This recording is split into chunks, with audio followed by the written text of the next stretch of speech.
ਸਤਿ ਸ਼੍ਰੀ ਅਕਾਲ, ਸਵਾਗਤ ਹੈ ਤੁਹਾਡਾ ਸਾਰਿਆਂ ਦਾ ਇਨ ਫੋਕਸ ਦੇ ਵਿੱਚ। ਮੈਂ ਹਾਂ ਰੁਪਿੰਦਰ ਕੌਰ। ਹਾਲ ਹੀ ਦੇ ਵਿੱਚ ਓਨਟਾਰੀਓ ਸਰਕਾਰ ਵੱਲੋਂ ਪ੍ਰੋਵਿੰਸ ਰੀਓਪਨਿੰਗ ਪਲਾਨ ਅਨਾਉਂਸ ਕੀਤਾ ਗਿਆ ਹੈ। ਰੀਓਪਨਿੰਗ ਪਲਾਨ ਤੇ ਕੀ ਕਹਿਣਾ ਹੈ ਆਪੋਜੀਸ਼ਨ ਪਾਰਟੀ ਦਾ? ਇਸ ਦੇ ਨਾਲ ਹੀ ਜਿਸ ਤਰ੍ਹਾਂ ਪੈਂਡੈਮਿਕ ਦੌਰਾਨ ਓਨਟਾਰੀਓ ਸਰਕਾਰ ਵੱਲੋਂ ਜੋ ਕਦਮ ਲਏ ਗਏ ਨੇ ਉਸ ਤੇ ਕੀ ਸੋਚਦੀ ਹੈ NDP ਪਾਰਟੀ? ਐਸੇ ਤੇ ਰਹੇਗੀ ਸਾਡੀ ਅੱਜ ਦੀ ਹੈ ਖਾਸ ਪੇਸ਼ਕਸ਼।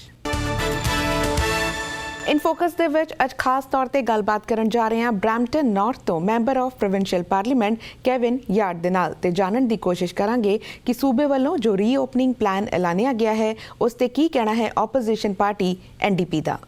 Hello MPP Kevin, thank you so much for taking out time for PTC. Well, Sat Shri Akal, thank you so much for having me today, Rupinder. It's an honor to have you here.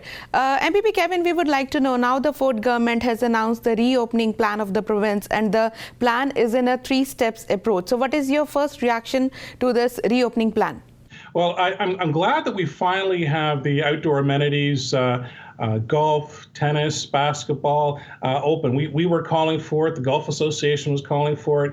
And because the science is there, they finally listened to the science, which is good, that outdoor amenities are safe. When you look at golf, sometimes you're a good 40, 50, 60 feet away from the other person. And tennis, of course, you're about 30, 40 feet across from the other players. So we need to deal with our health and our mental health and our physical health. And this is one way we can do that. So I know a lot of people are excited about this long weekend, being able to get out there, a lot of golf courses as well. But remember, still do it in a safe manner. That's something which I'm glad that the government finally agreed to do. Now, the other options in terms of, let me skip ahead to July when salons and spas and getting your hair cut and all that, that's still up in the air. They're saying sometime in July, possibly, that they will be open, which doesn't really help small businesses with a date which is not secure. So that's a little bit problematic as well. In terms of outdoor sitting at restaurants, that's also up in the air. They're saying around June 14th, put that on your calendar. So I mean, a lot of businesses have been struggling for quite some time, and some have been shut for almost a year. I know a lot of the salons have been closed for at least a year in the Peel region, at least. And so we really have to continue to provide those supports. I had a caller call me yesterday, literally, I'm not going to tell you who it was, obviously, but literally she was crying on the phone saying that they haven't provided the supports, the small business supports, because she's losing her livelihood. These businesses are bringing in money for families, so paying for their food, paying for their rent, paying for their mortgage, their high cost of auto insurance in Brampton. So I'm still disappointed that they are not looking after these small businesses in the way that they should be. We'll come to this support for the small business, but looking at the outdoor amenities, it's good to see they are being opened now. But your party have been calling to open this outdoor amenities for so long, and you presented a motion, your party presented a motion for this, which was defeated by the Ford government. But now they have announced the opening of this. Well, I don't understand the games that they're playing. You mentioned the motion that was from my colleague Sarah Singh from Brampton Centre, who brought forward the motion. And all Peel members, even Brampton South and Brampton West, all Peel members in Mississauga voted it down, which it doesn't make any sense. I mean, I'm not sure why they're playing these games. If you're going to open it, open it. Don't say no one day, the next day change your mind and say, yeah, okay, we listen to the science and it makes good sense. So, you know, if you're going to do something, do it, but just stop playing games with the people of Ontario. Earlier, whenever the reopening plan was announced, it was a bit confusing for the public, like the color-coded system. And now the Ford government, they themselves are not following their color-coded system, and a 3-step approach is announced. Do you think this is going to be success this time? Well, let's talk about the color-coded system to begin with. From the get-go, it was confusing. People were saying, why is red not as bad as gray? So it was really confusing, red, orange, gray. And I'm glad they're getting rid of it, because even as a politician, I had a hard time following it. Where's Sudbury? Where's Timmins? Where's Niagara? Where's Ottawa? I mean, they're in orange, they're in yellow, they're in green, they're in gray. So it was very confusing, and it really didn't solve the problem, because we knew, and I spoke to the mayors as well in the Peel region, and it was known that was what was going to happen. If you closed all the salons in Peel region and you left it open in, say, in say Burlington, people were going to go to Burlington or to get their haircut. So it didn't work, that type of approach. The new approach still has some problems, as I just alluded to. The fact that there's really no set date for outdoor restaurants, as well as for salons. It's sort of like a wait and see type of mentality with this government. So, but I'm glad to see that the color-coded system is gone. I think a lot of people are, because it was just way too confusing. But nothing has been announced for the back to school, whereas the science table has suggested if the schools reopen, there will be cases, but it will be manageable. You have been calling for the safe reopening for the schools for so long. How is it to see when there is no announcement regarding the safely reopening of the schools? Well, that's a good question as well.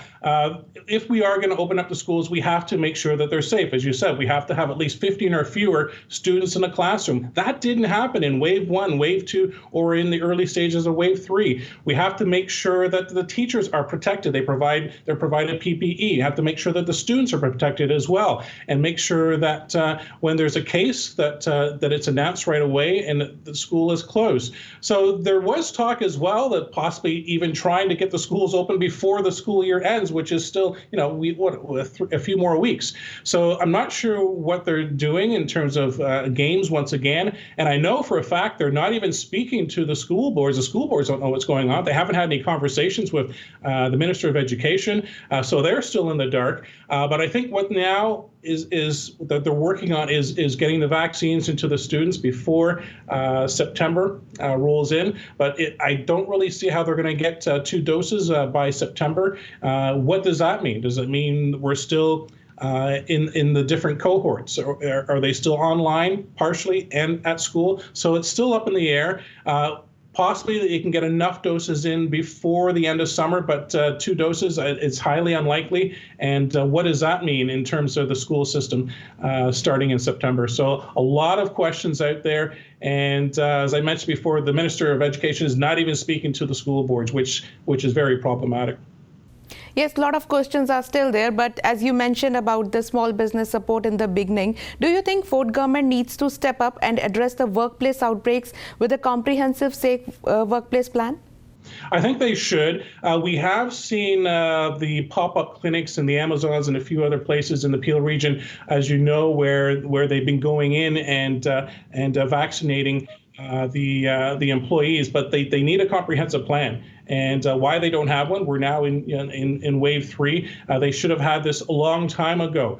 And it's good to see that the Chief Medical Officer of Health in Peel Region, he has stepped forward and said that any businesses which have 5 cases of COVID, they're going to have to shut down for a period of time. I'm glad to see that the Chief Medical Officer of Health did that, because obviously the Conservative government, the provincial government, is not taking the initiative. So we need a comprehensive plan for businesses. We need to ensure the safety of workers. And the main thing we need is paid sick leave. We still have many people going to work without paid sick leave, and going to work sick, rather, because they don't have paid sick leave. And many people cannot get their vaccines because they can't get the time off to get it from their work. And this is something which his own science team said, bring in paid sick days. And 3 days is what they brought in. When you have to self-isolate for 14 days, 3 days is ludicrous. It's ridiculous, because people are still going to go to work even if they have a cough or a sniffle, because 3 days is not going to cover your rent, is not going to cover your mortgage or put food on the table. So the government has to step up and increase the number of days for paid sick days. So right now, still a lot of work to be done. We'll continue fighting for those changes at Queen's Park. But as you mentioned about the paid sick days leave, your party have been calling for this for so long, and finally paid sick day leave is announced, but only for 3 days. So will you be fighting for it in future? Well, it's not adequate. The 3 days is not adequate. Why didn't they say 2 or 4 or 5? Still not adequate. They have to bring in an adequate number of paid sick days that will ensure that people can stay home when they're sick, or even if they have COVID and they have to self-isolate for those 2 weeks period, because a lot of businesses are not paying their workers to stay home. I know there's a lot of essential workers who are not are not getting the pay to stay home. So they have to go to work. I feel for them. I'd rather they don't, but I understand that, you have to put food on the table. And so the government I don't know where the idea of 3 days paid sick days is supposed to be the best in North America, which is what the premier had said. Obviously, it's not. The science table, I'm sure they didn't say three days. I don't know who he's listening to. The Medical Association, the Nurses Association, even businesses are saying we need 14 days paid sick days, which if we really want to get a handle on COVID, and if we're really serious about it, we have to bring in more paid sick days. ਤੇ ਫਿਲਹਾਲ ਸਮਾਂ ਹੋ ਗਿਆ ਇੱਕ break ਦਾ। Break ਤੋਂ ਬਾਅਦ Brampton north ਤੋਂ MPP Kevin yard ਦੇ ਨਾਲ ਮੁਲਾਕਾਤ ਇਸੇ ਤਰ੍ਹਾਂ ਜਾਰੀ ਰਹੇਗੀ। ਤੁਸੀਂ ਬਣੇ ਰਹੋ ਸਾਡੇ ਨਾਲ।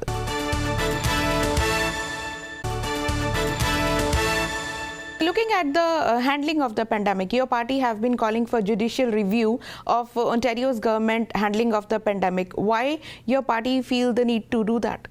Well, if you look at what happened in the first wave of the long-term care homes, it's atrocious. We've had about 4,000 of our seniors die because of the errors, the glaring errors of this government. Of course, we still had PSWs going from home to home to home. They weren't getting proper pay, and they still haven't received their pandemic pay. We're still waiting for that. The government promised to give PSWs pandemic pay. So we need to look at that. We need to look at, of course, the education system and the fact that we're still seeing, we saw in wave 1, wave 2, wave 3 viruses going through the school system. The ventilation hasn't been brought up to speed in many schools. And the list just goes on. So we really have to look at what this government did from day one and what they've been doing in consecutive waves. And obviously, we look at other provinces where they brought in more PSWs in Quebec. They hired many more after the wave 1. The Conservative government did nothing. They didn't bring in any additional PSWs. So there's so many things that they should have done that they didn't do. They are not listening to their science table, obviously. The science table has been telling them we need paid sick days. Why they're not bringing in paid sick days, we don't know. We'd have to ask the premier. So we need to find out what this government was doing.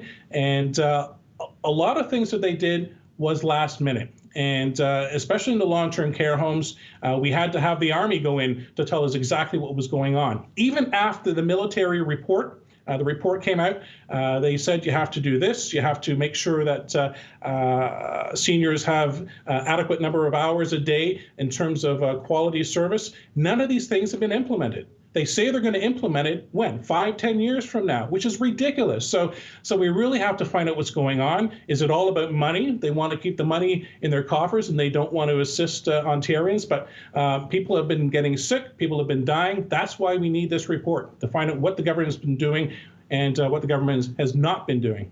As you mentioned about long-term care homes, we all saw the reports by Canadian Armed Forces members. They were devastating. Your party have been calling for the inquiry and resignation of the Minister of Long-Term Care Home, but she is continuously saying that things are being fixed now. But last week, we saw your party penned a letter to OPP Commissioner to investigate if criminal charges are warranted in wake of the reports. Why? Well, when you look at what the government did, they brought forth a bill which makes it you cannot sue one of these long-term care homes, one of these for-profit care homes, to find out what happened to your loved one who died. So they've handicapped a lot of these families trying to find out what exactly happened in these homes. So that's why we're calling on the OPP to find out what exactly happened in these homes. The stories we heard, elderly people sleeping in feces and urine, dying because they didn't have enough water, as simple as that. And many of them in one room, more than one person in one room, 2-3 people in one room. So there's so many things that they didn't do. And there's still a lot of glaring mistakes that the Minister of Long-Term Care has not fixed. So that's why we're calling on the OPP as an investigation to find out what's going on in these homes. Because if we're really care about our elderly people, we have to look at what's been going on. Obviously, the changes are not there. What we should be doing, Rupinder, we should get out. We should get out of the for-profit homes. And I think the majority of not just Ontarians, but Canadians agree that we have to do something else because it's not working. The Liberals did it for 15 years. The Conservatives are continuing to do it. And if we really care about taking care of our seniors, we have to get out of the for-profit business of protecting our seniors and have it public. And is there any response from the OPP Commissioner yet? Still waiting to hear back from him. I haven't heard anything yet, but if I do, obviously I'll let you know. But this is something which is needed. It may sound extreme, but when you look at people dying, people getting sick in these long-term care homes, and the minister pretty much just really not listening to the science table and listening to what needs to be done, we really have to protect them. And like I said, the government has now removed the ability for families to sue these for-profit homes and to find out what exactly happened to their loved ones. Okay, coming back to the judicial review of the Ford government handling of the pandemic, if this inquiry is launched under Public Inquiries Act, it can be struck down either by the cabinet or through act passed by legislature. What if government strikes the inquiry? We have to do something. We have to try something. We know they're a majority, and they can pretty much do whatever they want. But sitting on our hands and not doing anything is not the right thing at all. We need to respect our elderly. We need to respect and honor those 4,000 people that have died. And so this is something which is needed. And I wholeheartedly agree with our leader that this is something which we need to do because we can't go back to the way it was before. And, once this pandemic's over, we have to make changes, some serious changes in our long-term care homes, because I even had my mother say to me, Kevin, don't put me in one of those homes. She's serious, don't put me in one of those homes. I said, well, I'll do the best I can. But people are literally scared to go into these long-term care homes. Okay, your riding is in Brampton, and Brampton is one of the hardest hit city during the pandemic. The people are struggling. Brampton is paying highest auto insurance. You wrote a letter to Minister of Finance to request the government mandate lower auto insurance premiums in Ontario. Any response on this yet? Not yet. Still waiting for a response. Hopefully within the next day or two. Of course, now it's a long weekend, but the need is great. As you mentioned, we pay the highest auto insurance, not just in the province, but in many cases in the entire country here in the Brampton area, over $3,300 a year in auto insurance, which is ridiculous to be paying that amount of auto insurance. So what we have been calling for, and what my letter stated, just to let your listeners and viewers hear, we are calling for, during the time of the pandemic, a 50% cut in auto insurance premiums is what we are asking for. And those who have lost their jobs due to COVID,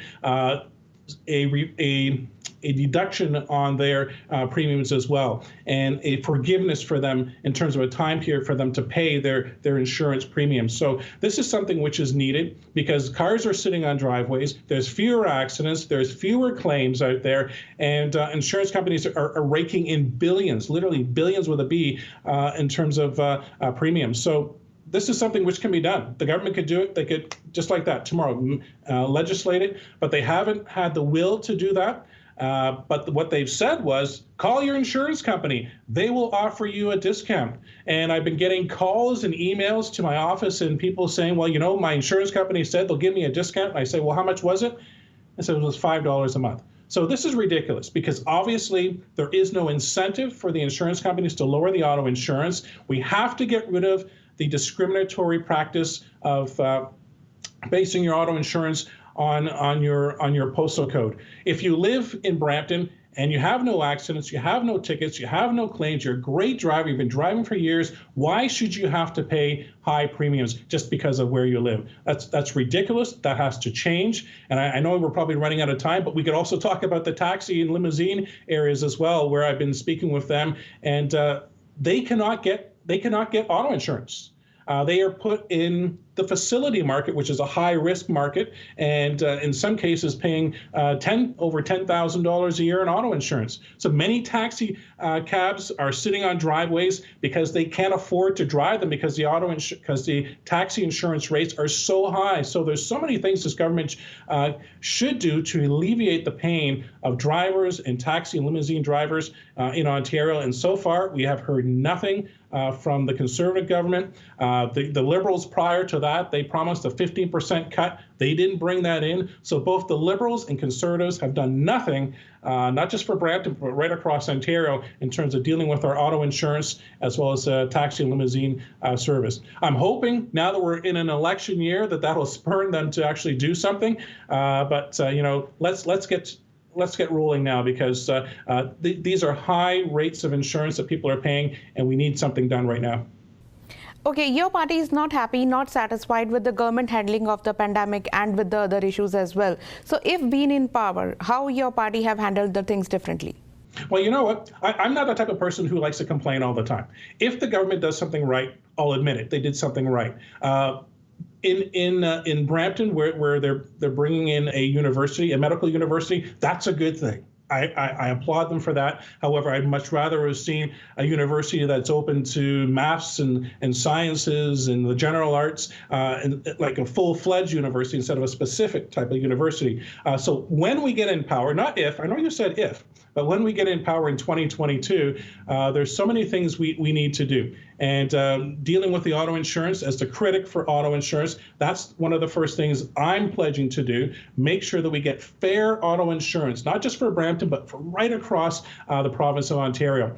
Make sure we get proper health care in Ontario. And that also includes a third hospital in Brampton, not in addition to Peel Memorial, but a full-fledged hospital, which we need because we have over 600,000 residents and we are growing. Obviously, the Conservatives and the Liberals have done nothing in terms of alleviating the hallway medicine in the Peel region and in Brampton, and that's continuing as well. The education file will definitely make sure that kids are in classrooms and that teachers and students and education facilitators make sure that they have the proper protection and limit the class sizes as well. So there's the education, there's the health care, and of course insurance, which being the critic, and so many other areas that we can definitely improve the livelihoods of Ontarians. Well, thank you so much, MPP Kevin, for taking out time for PTC and discussing about all these important issues. Thank you so much and stay safe. Sat Shri Akal, thank you very much. ਸੋ ਹੁਣ ਤੱਕ ਲਈ ਬਸ ਇੰਨਾ ਹੀ। ਫਿਲਹਾਲ ਸਾਨੂੰ ਦਿਓ ਇਜਾਜ਼ਤ। ਤੁਸੀਂ ਰੱਖੋ ਆਪਣਾ ਖਿਆਲ ਤੇ ਦੇਸ਼ ਦੁਨੀਆ ਦੀਆਂ ਖਬਰਾਂ ਲਈ ਬਣੇ ਰਹੋ PTC ਦੇ ਨਾਲ।